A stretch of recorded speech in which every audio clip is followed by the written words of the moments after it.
مسلمان میں عقیدہ توحید پختہ کرتی ہے، اور دعا اس دولت کا نام ہے جو صرف مومن کے پاس ہے، کافر کے پاس نہیں۔ نبی پاک علیہ السلام نے فرمایا الدعاء صلاح المومن، دعا مومن کا ہتھیار ہے، کافر کے پاس یہ ہتھیار نہیں ہے۔ مومن جب اپنے مالک کے حضور دعا مانگتا ہے نا، دنیا میں آپ کسی سے زیادہ مانگیں تو وہ ناراض ہو جاتا ہے، وہ کہتا ہے بھائی تو نے تو کام بنا لیا ہے، کل بھی دیا تھا، پرسوں بھی دیا تھا، روز روز تجھے کون دے؟ میرے نبی پاک علیہ السلام نے فرمایا جو اپنے رب سے زیادہ مانگتا ہے رب اس سے زیادہ راضی ہوتا ہے، زیادہ راضی ہوتا ہے۔ اب دعا مخصوص اوقات نہیں دعا کے، فرمایا اذا دعان، جب بھی دعا مانگو گے تمہارا رب تمہاری دعا کو، جب بھی دعا تو دعا کرتے رہنا چاہیے، ہر وقت دعا میں بندہ شامل رہے، اللہ کے ذکر میں شامل۔ یہ جو قرآن مجید نے کہا نا یا ایھا الذین آمنوا اذکروا اللہ ذکرا کثیرا، اے ایمان والو اپنے رب کا ذکر کثرت سے کرو، وسبحوہ بکرۃ واصیلا، اور صبح و شام اسی کی پاکی بیان کرو۔ تو اس سے مراد یہ نہیں ہے کہ تسبیح لے کے سارا دن مسجد میں بیٹھے رہو اور کام کوئی نہ کرو، بلکہ اس کا مطلب یہ ہے کہ روٹی شروع کرو تو اللہ کے نام سے، اختتام کرو تو اللہ کے نام، سو جاؤ تو رب کا نام لے کے، سویرے اٹھو تو اللہ کا نام لے کے، جب تمہیں کوئی چیز اچھی لگے تو ماشاءاللہ کہو، جب کوئی مصیبت آئے تو کہو انا للہ و انا الیہ راجعون۔ تو سارا دن اللہ کا ذکر جاری رہے گا۔ نبی پاک صلی اللہ علیہ وسلم نے مسلمان کو ایک دوسرے سے ملنے کا طریقہ بتایا۔ مصیبت آئے تو کیا کہنا ہے؟ صرف فوتگی پہ نہیں کہنا، اس کی وضاحت کر دو۔ کوئی بھی الذین اذا اصابتہم مصیبہ، جب بھی کوئی مصیبت آئے، اللہ کے بندے کہتے ہیں ہم اللہ کی طرف سے آئے ہیں اور اللہ کی طرف ہی ہم نے لوٹ جانا۔ تو میرے عزیز ہر وقت اللہ کا ذکر جاری رہے گا، ہر وقت زبان پہ رب کریم کا۔ دیکھیں نا نبی پاک علیہ السلام نے ہمیں ملاقات کا طریقہ بتایا۔ ایک صحابی آئے تو انہوں نے آ کے کہا السلام علیکم، نبی پاک علیہ السلام نے فرمایا رب تعالیٰ نے اسے 10 نیکیاں عطا فرمائی ہیں۔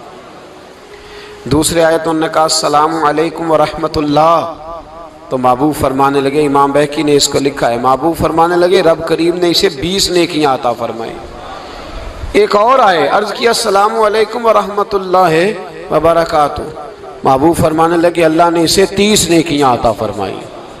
اچھا اس کا مطلب کیا ہے؟ السلام علیکم، تم پر سلامتی ہو، سادہ ترجمہ یہ ہے کہ تم سلامت رہو، تم سلامت رہو، ورحمۃ اللہ وبرکاتہ، تم پر اللہ کی رحمت بھی ہو اور اس کی برکتیں بھی ہو۔ وہ کیا کہتا ہے؟ وہ کہتا ہے وعلیکم السلام، تم پر بھی سلامتی ہو، ورحمۃ اللہ وبرکاتہ، اللہ کی رحمت ہو اور اس کی۔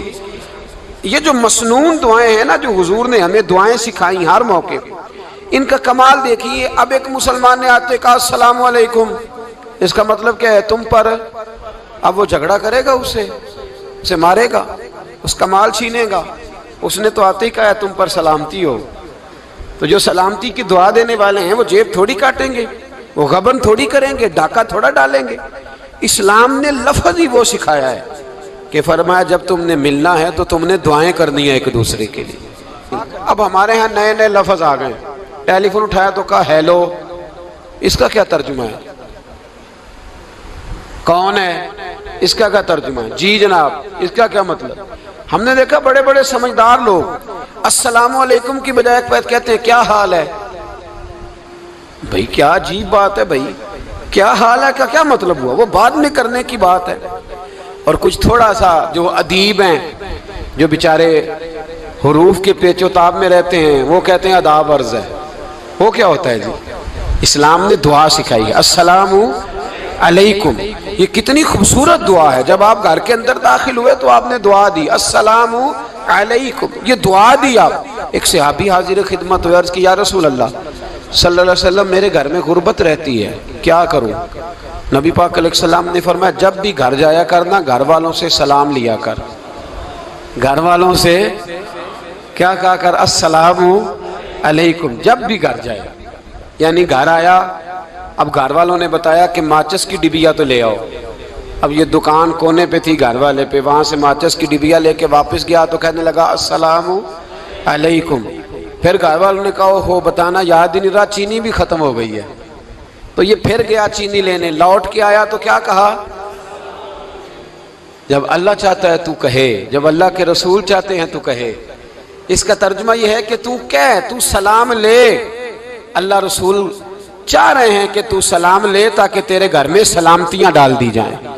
تو فرمایا سلام لینی ہے تو نے، اور ساتھ تو نے اس طرح کرنا ہے کہ 3 دفعہ سورۃ اخلاص کو پڑھنا ہے۔ امام قرطبی نے اس کو لکھا ہے۔ اس نے کہا حضور غربت بڑی ہے، غربت بڑی ہے تو کہ وظیفہ بتائیں۔ فرمایا جب بھی گھر جاؤ سلام لو اور 3 دفعہ سورۃ اخلاص پڑھو۔ وہ صحابی کہتے ہیں میں پکا ہو گیا۔ اب وہ کچھ دنوں کے بعد، کچھ عرصے کے بعد، کچھ مہینوں کے بعد واپس آئے تو صحابہ کرام علیہم رضوان فرماتے ہیں ہماری خواہش تھی کہ یہ کچھ بیان کرے، اب بتائے جو وظیفہ لے کے گیا تھا اس کا رزلٹ کیا نکلا۔ کہتے اس نے بڑی حیرت انگیز بات کی، حیرت انگیز عجیب انداز میں۔ کچھ لوگوں کا دل ہوتا ہے نا کہ مجھے ملے میرے پڑوسی کو نہ ملے، اور کچھ کا دل ہوتا ہے یار مجھے بھی ملا ہے اور الحمدللہ میرے پڑوسی کو ملا ہے۔ تو صحابی جب حاضر ہوئے تو صحابہ کہتے ہیں ہمیں تجسس تھا کہ یہ کچھ بتائیں، تو حضور نے فرمایا کیا حال ہے تیرا؟ کہا یا رسول اللہ کمال ہی ہو گئی ہے حضور، میں جب بھی گھر جاتا ہوں سلام لیتا ہوں اور 3 دفعہ سورۃ اخلاص پڑھتا ہوں، میں تو امیر ہو ہی گیا ہوں، میرے تو ہمسائے بھی امیر ہو گئے۔ کتنا پیارا ہے یہ جملہ، کتنا حسن ہے، اتنا اچھا لفظ کسی اور کے پاس ہے ہی نہیں جو الفاظ ہمیں ہمارے رسول نے عطا فرمایا۔ اس کو اپنائیے، اس کو اپنائیے۔ یہ الگ بات ہے کہ لوگ مطلب کے لیے سلوٹ کر لیتے ہیں بڑا سارا، لیکن مطلب کے لیے نہیں۔ جس کو جانے اس سے بھی سلام لیں، جس مسلمان کو نہیں جانتے اس سے بھی۔ تو نبی پاک نے ہمیں مسنون دعائیں سکھائیں۔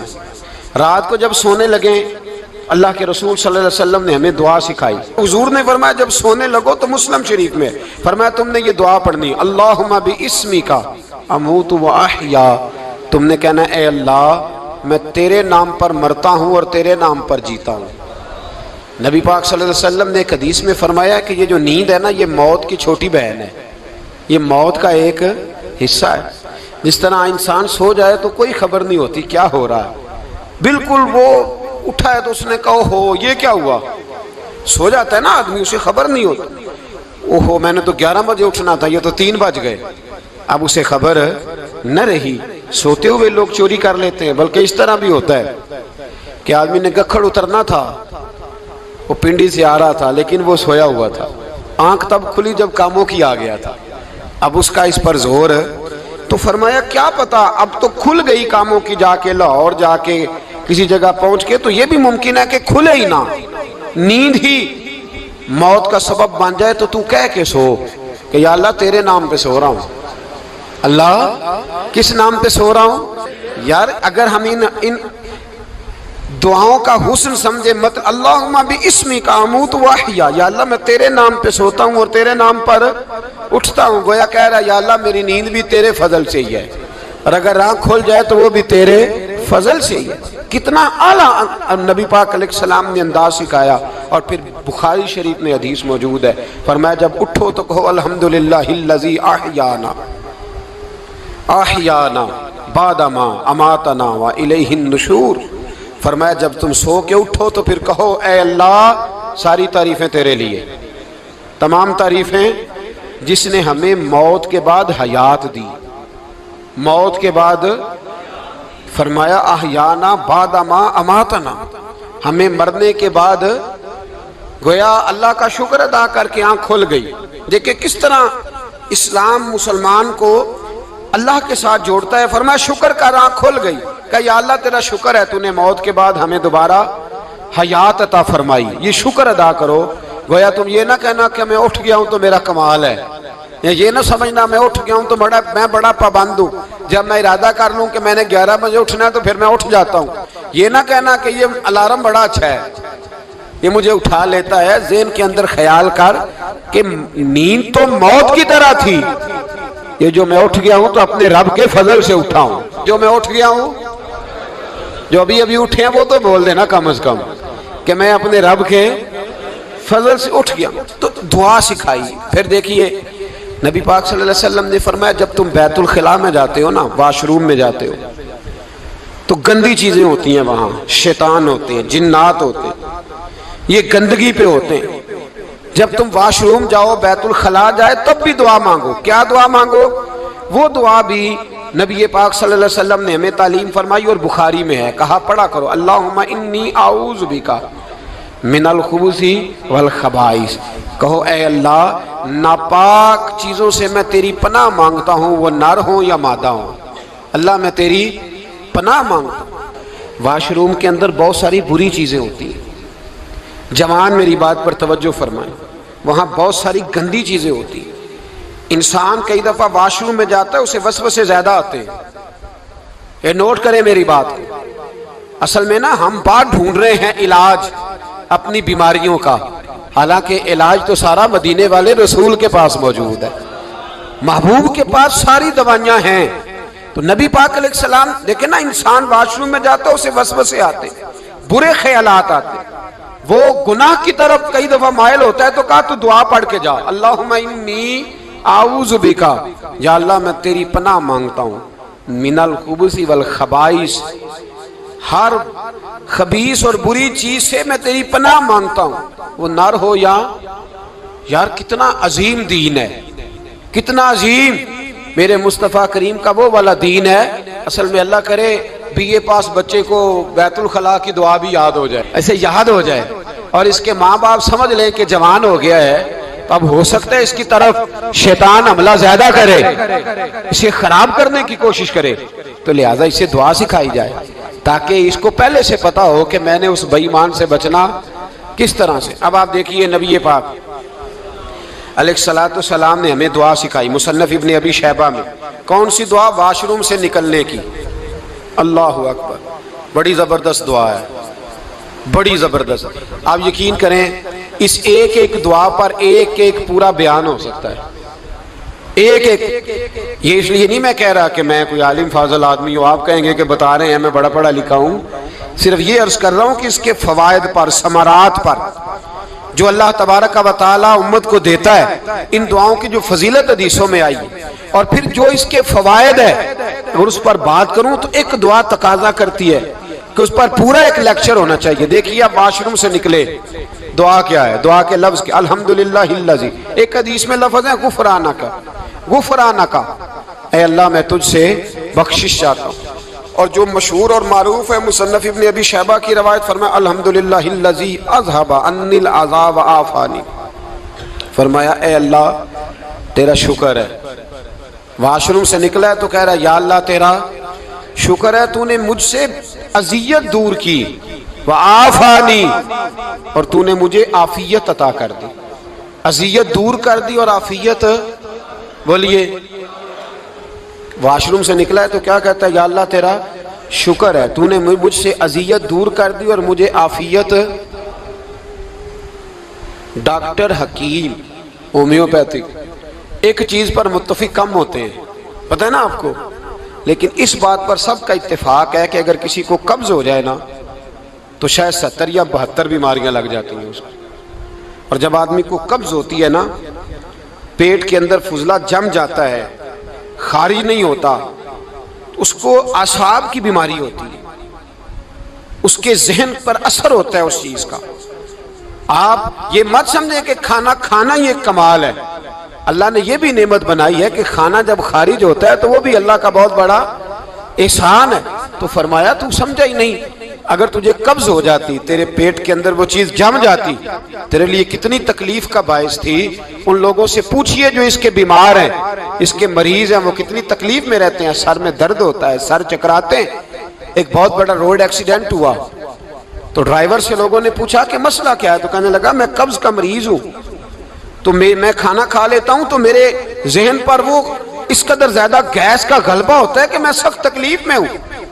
نبی پاک علیہ السلام نے ہمیں سمجھایا اور بتایا کہ سمجھ لو یارو، کھانا کھانے کی نعمت تو اللہ نے تمہیں عطا فرمائی ہے، لیکن کھانا کھانے کے بعد اس کا اخراج بھی اللہ کی بہت بڑی نعمت ہے، تو اللہ کا شکر ادا کرو۔ پھر جب آپ گھر سے نکلیں گے تو بھی اس کی دعا ارشاد فرمائی، بسم اللہ توکلت علی اللہ، اللہ کے نام سے گھر سے نکلتا ہوں اور میں نے بھروسہ بھی اللہ کے نام پہ کیا۔ جب گھر سے نکلیں تو کس کے نام پہ بھروسہ کریں؟ بولیے حضرت رابعہ بصریہ رحمت اللہ علیہا، آپ تشریف لے گئیں حج کرنے، جس دن واپس آئیں اپنا اونٹ کہہ گئی جاتی دفعہ، کہنے لگی اللہ میں تیرے حوالے کر کے جا رہی ہوں، اور بسم اللہ توکلت علی اللہ، بھروسہ بھی تیری ذات پہ۔ جس دن واپس آئی نا اسی دن کسی نے بتایا کہ اماں آج ہی تیرا اونٹ مر گیا ہے، تو اونٹ کے سرانے کھڑی ہو کے کہنے لگی مولا میں تو تیرے نام پہ تیرے پہ بھروسہ کر کے گئی تھی، تیرے حوالے میں تو تیرے گھر گئی تھی۔ تو لوگ کہتے ہیں اماں کے منہ سے لفظ نکلے تو اونٹ زندہ ہو کے کھڑا ہو گیا، کھڑا ہو گیا اونٹ۔ تو اماں کہنے لگی نہیں تمہیں غلطی لگی ہے، مرا ہی نہیں تھا، پہلے سے ہی موجود تھا، وہ اپنی کرامت بھی نہیں ظاہر ہونے دی۔ تو بھائی گھر سے نکلیں تو کس لفظ پر کہ یا اللہ میں تیرے بھروسے پہ نکل رہا ہوں میں، اس کے دو فائدے ہوں گے، ایک تو آپ اللہ کی امان میں جا رہے ہیں، اللہ کی امان میں آ رہے ہیں، اور دوسرا جس گھر کو آپ چھوڑ کے جا رہے ہیں اسے بھی اللہ کی امان میں دے کے جائیں۔ تو کتنا لذت والی دعا ہے جو نبی کریم علیہ السلام نے ہمیں سکھائی۔ اب ذرا حدیث سنیں خوش ہو کے، دیکھیں حضور نے دعا سکھائی، فرمایا جب دیکھ لو نا کسی کو ہنستا ہوا، کیا کرتا ہوا؟ ماشاءاللہ آپ تو ہنسنے لگے۔ جب کسی کو ہنستا ہوا دیکھو تو کہا کرو اضحک اللہ سنک، یہ دعا یہ بخاری ہے، فرمایا دعا مانگا کرو جب کسی مومن کو ہنستے ہوئے دیکھو تو دعا مانگو اضحک اللہ سنک، اللہ تجھے ہنستا ہی رکھے، اللہ تجھے، بولیے جل نہ جایا کرو کہ میں پریشان ہوں تو یہ ہنس کیوں رہا ہے، جھلا نہ کرو، بلکہ کیا کہا کرو اللہ تجھے ہنستا رکھے، اللہ تجھے۔ نبی پاک صلی اللہ تعالی علیہ وآلہ وسلم نے فرمایا، ترمذی میں حضرت اسامہ بن زید رضی اللہ تعالیٰ عنہ سے حدیث مروی ہے، حضور نے فرمایا جس نے کسی کے ساتھ احسان کیا اور جس پر احسان کیا، اگر اس نے یہ دعا پڑھ دی نا جزاک اللہ خیرا، تو فرمایا اس نے اللہ کی بھی پوری حمد کر دی اور محسن کا صحیح شکریہ بھی ادا کر دیا۔ کیا کہنا ہے؟ جزاک اللہ، اللہ تجھے بہترین جزا عطا کرے۔ اس کا ترجمہ کیا ہے؟ اللہ تجھے بہترین، کیونکہ حضور فرماتے ہیں من لم یشکر الناس ولم یشکر اللہ، جس نے بندوں کا شکریہ ادا نہیں کیا اس نے اللہ کا بھی شکریہ ادا نہیں کرنا۔ تو کیا کہنا چاہیے؟ جزاک اللہ خیرا۔ اور اگر اماں کہتی ہو بچوں کو انگریزی سکھانی ہے تو کیا کہنا ہے؟ پھر شکریہ ادا کرنے میں کیا کہنا ہے؟ Thanks, thank you. او خدا کے اس کا ثواب کتنا ہے؟ بولے انگریزی ایک زبان ہے، اس کو زبان ہی رہنے دیں گے۔